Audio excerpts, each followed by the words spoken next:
नमस्कार दोस्तों, मेरे यूट्यूब मंच पर आपका स्वागत है। दोस्तों, बिहार की राजनीति से इस वक्त बड़ी खबर सामने आ रही है। बताया जा रहा है कि नीतीश कुमार ने अपने मुख्यमंत्री पद से इस्तीफा दे दिया और यह इस्तीफा अपने राज्यपाल को सौंप दिया है।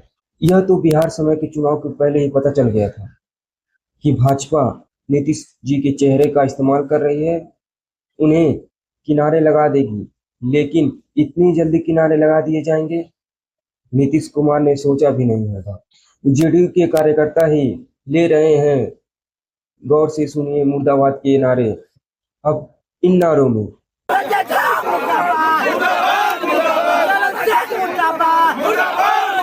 अब इन नारों में कुछ नाम आपको गूंजते हुए सुनाई दिए होंगे, जिसमें जेडीयू के राष्ट्रीय कार्यकारी अध्यक्ष संजय झा का सबसे ऊपर है।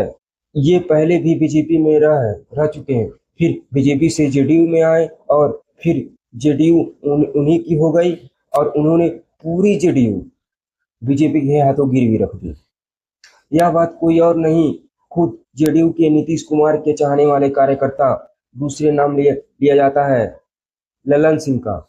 लल्लन सिंह जो आज केंद्रीय मंत्री हैं, माना जा रहा है कि संजय झा जो बड़ी भूमिका निभा रहे हैं, अब जेडीयू को बीजेपी के हाथों पूरी तरह लगभग गिरवी रखने वाले अगले कुछ दिनों में एक बड़ी भूमिका में नजर आ सकते हैं। सम्राट चौधरी और विजय चौधरी बाकी दो नाम हैं। इन नामों के आधार पर जेडीयू की तरफ से बड़ी चर्चा इस बात की है, उनके कार्यकर्ता सड़क पर उतर गए हैं, उनके कार्यकर्ता नारे लगा रहे हैं, उनके कार्यकर्ता नीतीश कुमार को चाहते हैं, उनके कार्यकर्ता गंभीर सवाल उठा रहे हैं कि यह जनादेश तो नीतीश कुमार के चेहरे पर मिला था, नीतीश कुमार को इतना जल्दी मुख्यमंत्री पद से हटाया जा रहा है, यह स्वाभाविक नीड उनका नहीं है। नीतीश कुमार लंबे समय से बिहार की राजनीति के सबसे प्रभावशाली नेता में गिने जाते हैं। वह कई बार बिहार चुनाव के मुख्यमंत्री रह चुके हैं और अलग अलग राजनीतिक गठबंधनों के साथ सरकार चला चुके हैं। उनकी पार्टी जनता दल यूनाइटेड राज्य की राजनीति में महत्वपूर्ण भूमिका निभाती है। यह बात तो सभी लोग जानते थे कि नीतीश कुमार का सिर्फ चेहरा इस्तेमाल किया जा रहा है, मुख्यमंत्री कोई और बनने वाला। पहले तो गृह मंत्रालय अपने हाथ में लिया गया, संतुष्टि के लिए उसमें सीएम का पद भी दिया गया, लेकिन कुछ ही महीनों में, ज्यादा से ज्यादा मुश्किल से 2 महीने हुए होंगे, साइड हटा दिए गए। और अखिलेश ने यह बात चुनाव के समय कही थी। सुनिए अखिलेश जी क्या कहे थे। उनके जो चुनावी दूल्हा हैं वो भी जान गए कि वो मुख्यमंत्री नहीं बनने वाले, उनके कोई माला नहीं डालेगा। बताओ, कोई उन्हें मुख्यमंत्री बनाने जा रहा है क्या? ये बात तो वो भी जान गए हैं। इसलिए आपने देखा होगा कि अब वो माला दूसरों के गले में डाल रहे हैं। जो जन भावना है, कर लो ना, कहाँ से कर ले भाई, उठा लो। और ये रिकॉर्ड है, सबको पता था। मेरा सुबह हाथ के सामने प्रेम बनता है जी।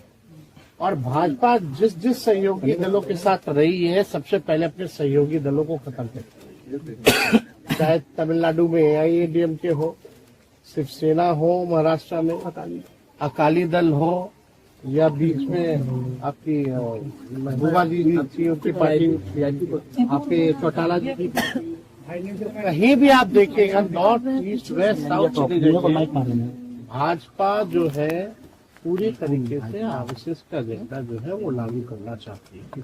देखा आपने, अखिलेश जी ने कहा कि चुनावी दूल्हा का माला किसी और के गले में डाला जाएगा। आज वही बात सत्य हो गई। भाजपा क्यों ऐसा की? चुनाव के समय ऐलान भी नहीं की थी कि मुख्यमंत्री पद के दावेदार नीतीश कुमार होंगे। क्यों? क्योंकि उनको अपनी सरकार की बनाना था। अकेले के दम पे वो सरकार बनाना इम्पॉसिबल है। बीजेपी सरकार वहां इसलिए बना पाई नीतीश कुमार जी के चेहरे पर। अब एकनाथ शिंदे को देखिए, उनको भी साइड हटा दिया गया। और दूसरे एकनाथ शिंदे कौन बने? नीतीश जी खुद आपके सामने है। अचानक राजनीति में उनका मन लग गया कि राज्यसभा जाना चाहते हैं, दोनों सदन में उनकी इच्छा। अचानक राजनीतिक बयान आ रहा है, ऐसा तो कभी हुआ ही नहीं। 20 साल से सीएम के पद पर चिपके रहने वाले नीतीश कुमार जी इस्तीफा दे रहे हैं। कुछ तो इसके पीछे वजह होगी। देखिए क्या कह रहे हैं। पिछले 2 दशक से भी अधिक समय से अपना विश्वास एवं समर्थन मेरे साथ लगातार बनाए रखा तथा उसी के बल पर हमने बिहार की और आप सब लोगों की पूरी निष्ठा से सेवा की है। आपके विश्वास और समर्थन की ही ताकत थी कि बिहार आज विकसित और समान का नया आयाम प्रस्तुत कर रहा है। इसके लिए पूर्व में भी मैंने आपके प्रति कई बार आभार व्यक्त किया। संसदीय जीवन शुरू करने के समय से ही मेरे मन की एक इच्छा थी कि मैं बिहार विधानमंडल के दोनों सदनों के साथ संसद के भी दोनों सदनों का सदस्य बनूं। इसी क्रम में एक बार हो रहे चुनाव में राज्यसभा का सदस्य बनना चाहता हूं। मैं आपको पूरी ईमानदारी से विश्वास दिलाना चाहता हूं कि आपके साथ मेरा यह संबंध भविष्य में भी बना रहेगा एवं आपके साथ मिलकर एक विकसित बिहार बनाने का संकल्प पूर्वक कायम रहेगा। जो नई सरकार बनेगी उसको मेरा पूरा सहयोग एवं समर्थन रहेगा। दर्शकों, यहाँ पहली बात क्लियर कर देना चाहता हूँ कि नीतीश जी ने ये ट्वीट क्यों नहीं किया कि सीएम पद का दावेदार किस पार्टी से होगा, जेडीयू से होगा या बीजेपी से होगा। अब आगे क्या होगा नीतीश कुमार के इस्तीफे के बाद, अब सबसे बड़ा सवाल यही है कि बिहार की अगली सरकार किसकी बनेगी। क्या कोई नया गठबंधन बनेगा या फिर वही राजनीतिक समीकरण दोबारा देखने को मिलेंगे। राजनीतिक विश्लेषकों का मानना है कि आने वाले कुछ ही घंटों में बिहार की राजनीति में बड़ा घटनाक्रम सामने आ सकते हैं। फिलहाल सबकी नजर बिहार के अगले राजनीतिक कदम पर टिकी हुई है। अब देखना दिलचस्प यह होगा कि नीतीश कुमार के इस्तीफे के बाद राज्य की सत्ता किसके हाथों में जाती है।